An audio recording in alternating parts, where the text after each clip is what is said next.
Buenas tardes, les doy la bienvenida al canal, esperando que pasen un rato entretenido entre las tinieblas de la historia. En la cita de hoy, les traigo la segunda parte de los asesinos más conocidos de España.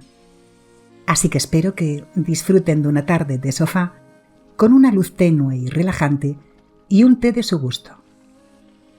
En el programa de hoy, Andrés Rabadán, el asesino de la ballesta, y Javier Rosado, el crimen del rol.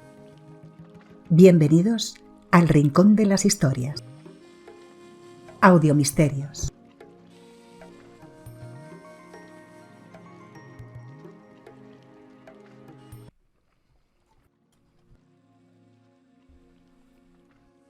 En España ha habido casos duramente trágicos y devastadores, donde una sola persona ha sido autora de asesinatos atroces que han estremecido a todo un país.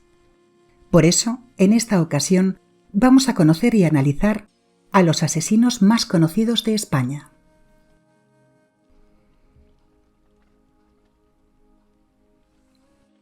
El 6 de febrero de 1994, Andrés Rabadán, un chico de 21 años, nacido en Premià de Mar, Barcelona, en 1972, mató a su padre disparándole 3 flechas con una ballesta medieval, regalo de esas Navidades.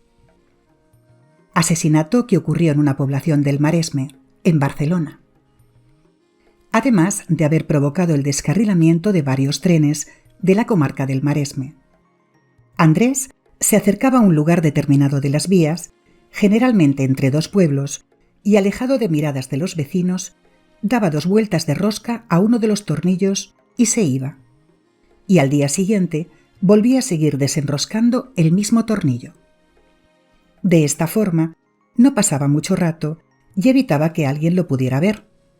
Incluso lo ocultaba con cinta aislante para que nadie se diera cuenta de que estaban dañados.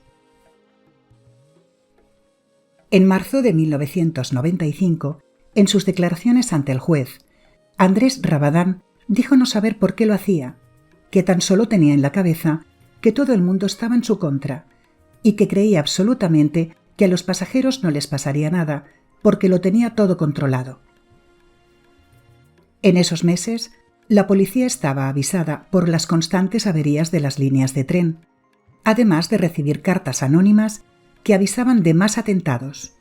Incluso se llegó a creer que era una red de boicoteadores. No hubo heridos, pero sí mucho miedo, y podría haber sido mortal para cientos de personas. Según un investigador especializado, dijo de él que Andrés Rabadán disfrutaba haciendo ostentación de su inteligencia y que los descarrilamientos eran su forma de llamar la atención. Un mes después, asesinó a su padre, únicamente porque el vaso de leche que le había pedido estaba demasiado caliente. El chico furioso e incontrolado se fue a su habitación por su ballesta y le lanzó una flecha en la sien, y al ver que seguía con vida, le lanzó otras 2 flechas en la frente y en la nuca. Después salió con su moto y se encontró con un policía que estaba patrullando y le confesó lo que había hecho. Por lo que fueron los 2 a la casa para ver si el padre estaba inconsciente o no, y lo que encontró fue el cuerpo tumbado en la cocina con 3 flechas clavadas y con un cojín debajo de la cabeza. En sus declaraciones ante el juez, dijo no saber las consecuencias que implicaba el dispararle a su padre con la ballesta, pero cuando se le preguntó el motivo de dispararle las últimas flechas, dijo que para que su padre dejara de sufrir porque le quería. La madre de Andrés Rabadán se suicidó ahorcándose cuando él tenía 8 años. Era una mujer de carácter pasivo, dócil y manipulable, que dejó huérfanos a 3 hijos, con un padre del que decían tenía muy mal genio. De hecho, cuando la madre se quedó embarazada por primera vez, el padre no se quiso casar y se fue a vivir a Barcelona. Pero los hermanos de ella fueron a buscar a Matías Rabadán para que se casara y reconociera su paternidad. Más tarde, ella le dijo a su hija mayor, hermana de Andrés, que se quería separar del padre, pero que no tenía dinero para hacerlo. Y cuando la madre se suicidó, la hermana mayor se fue de casa y dejó a sus 2 hermanos con el padre, que tuvo muchas parejas ocasionales, hasta que se fueron a vivir a una aislada urbanización. Y Andrés, que perdió a todos sus amigos, deambulaba solo y sobre todo se sentaba en las rocas y miraba al mar, que era lo único que le reconfortaba. Según sus palabras, mi mente estaba hecha pedazos, no pensaba con claridad ni sabía lo que quería. A Andrés Rabadán lo sentenciaron a 20 años en un psiquiátrico penitenciario, ya que su primer diagnóstico fue que padecía una esquizofrenia delirante paranoide, en la cual hay una disociación de la realidad y se crea un mundo paralelo y real, con un predominio de ideas delirantes y alucinaciones, con lesiones graves a uno mismo y a los demás, y alteraciones de la personalidad. Generalmente 1/3 de las esquizofrenias puede mejorar. Más tarde, un forense advirtió que Andrés podría haber sufrido un brote psicótico, que es como una ruptura de la realidad de forma temporal, y puede ser provocada por una fuente de estrés potente y constante en el tiempo, o por el consumo de alguna droga. Y las personas más vulnerables a sufrir un brote son las mentalmente débiles. Según Andrés Rabadán, decía oír ruidos que le asaltaban repentinamente y a un volumen muy alto en su cabeza. También pensaba que le perseguían personas que maquinaban en su contra. Por eso dijo que guardaba muchas armas en su casa para defenderse si lo atacaban. En cuanto a cuándo empezó a deteriorar las vías, dijo que por un percance que tuvo con su bicicleta, que casi lo atropelló un tren, y a raíz de ese día juró vengarse. Después del asesinato, dijo que se sentía como si despertara de un sueño y volviera en sí, lo que se puede entender del por qué puso una almohada bajo la cabeza del padre. La esquizofrenia es cuando la persona sufre de delirios y alucinaciones durante más de 6 meses, o si no, podría ser un brote psicótico. Si pasan 10 años sin sufrir ninguna recaída, la probabilidad de repetirse es escasa, por lo que se entenderá que el brote ha remitido. También cabía la posibilidad de que se tratara de un caso de psicopatía, ya que los psicópatas saben muy bien lo que uno quiere oír y son capaces de planear un mensaje espontáneo para saciar sus propios intereses. Según su psiquiatra, Andrés no era así, ya que daba muestras de empatía y remordimientos, además de tener muchos amigos, aunque al mudarse se alejó de ellos. Sin embargo, según un gran periodista especializado en criminología y crónica de sucesos, Andrés Rabadán logró convencer a todo el mundo de que estaba loco.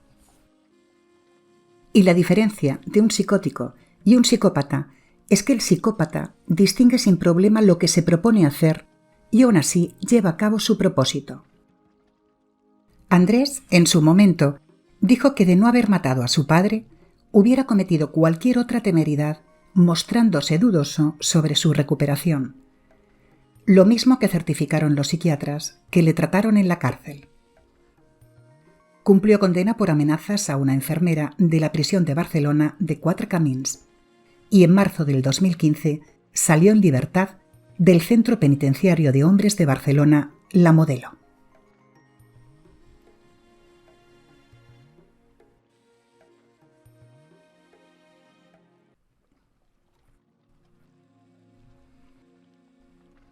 Un estudiante de química de 21 años, Javier Rosado, creó un siniestro juego de rol llamado Razas y convenció a Félix Martínez, un amigo estudiante de COU de 17 años, para cometer un crimen: asesinar a alguien antes de las 4:30 de la madrugada.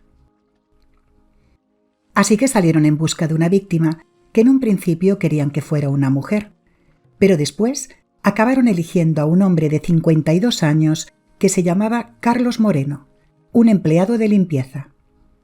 Aunque antes descartaron a la primera persona, un hombre con unos Walkman y cara de idiota, según dijeron después. Estuvieron hablando con él en la parada de autobús, pero acabó marchándose, habiendo salvado su vida esa noche sin saberlo. Después vieron a una mujer mayor que bajó a tirar la basura, pero por poco se les escapó.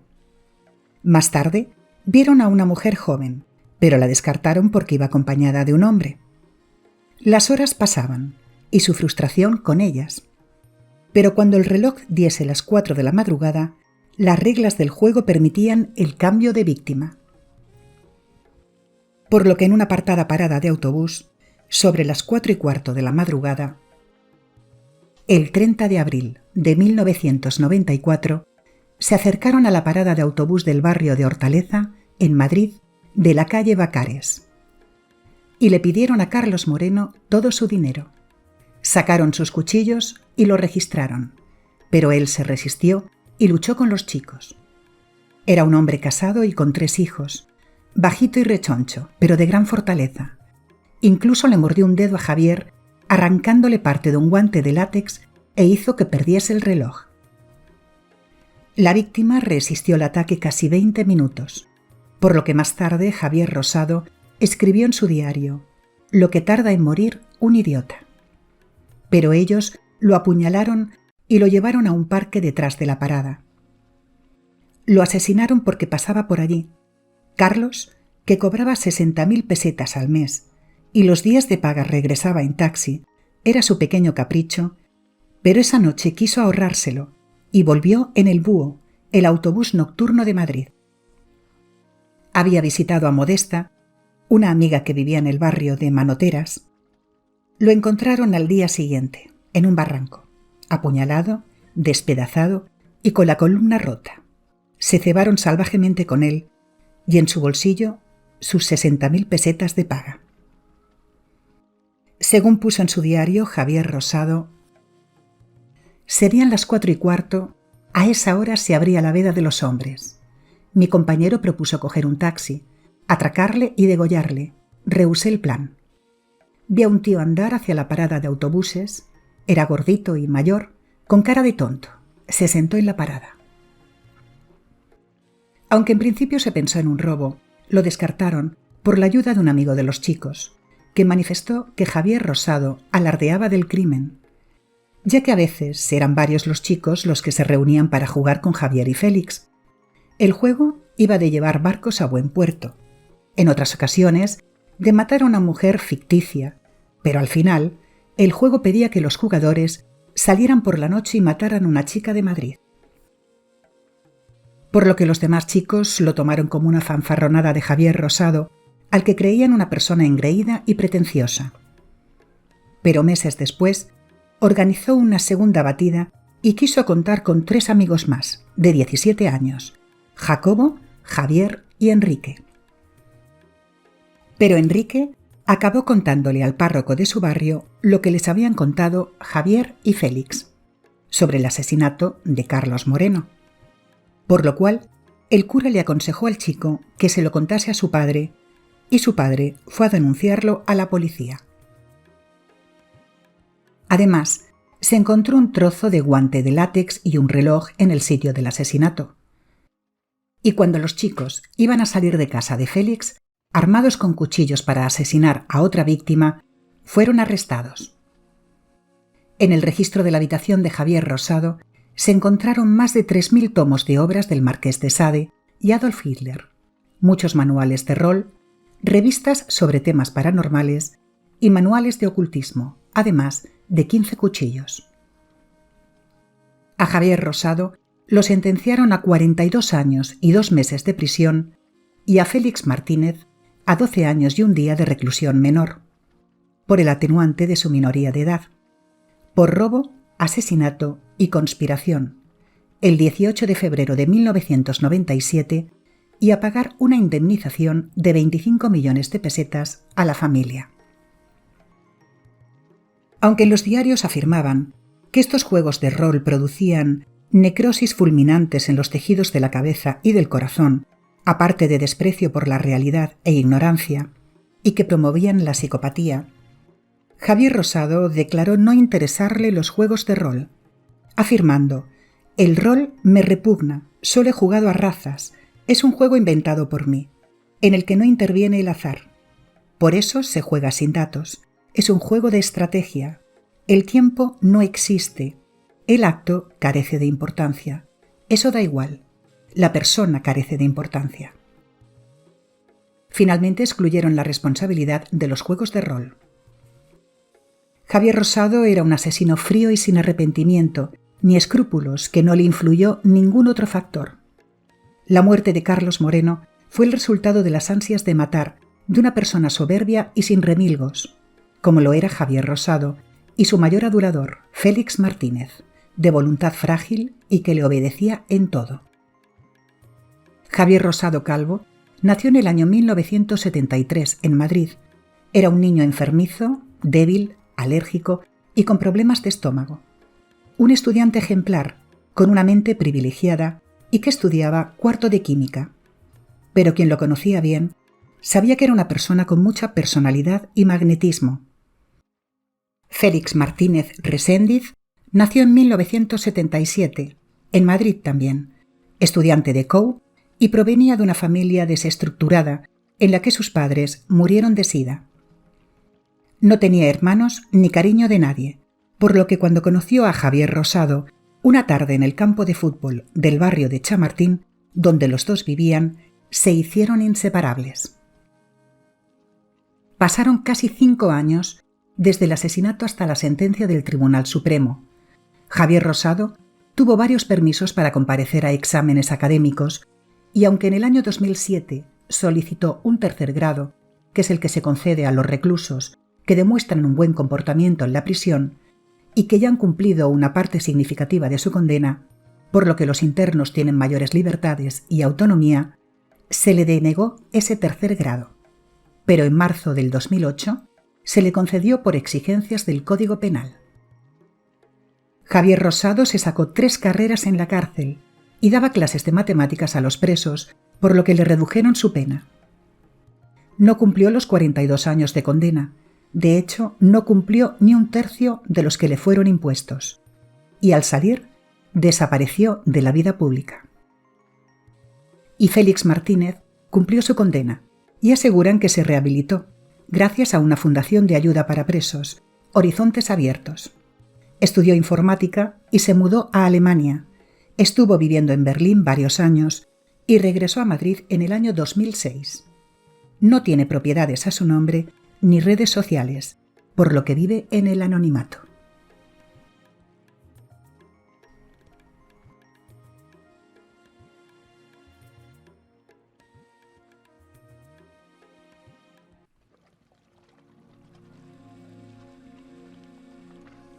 Si les ha gustado, por favor, accionen la campanita de notificaciones para saber que ha sido de su agrado y poder seguir ofreciéndoles contenido, compartir y darle a like para ayudarme con el canal.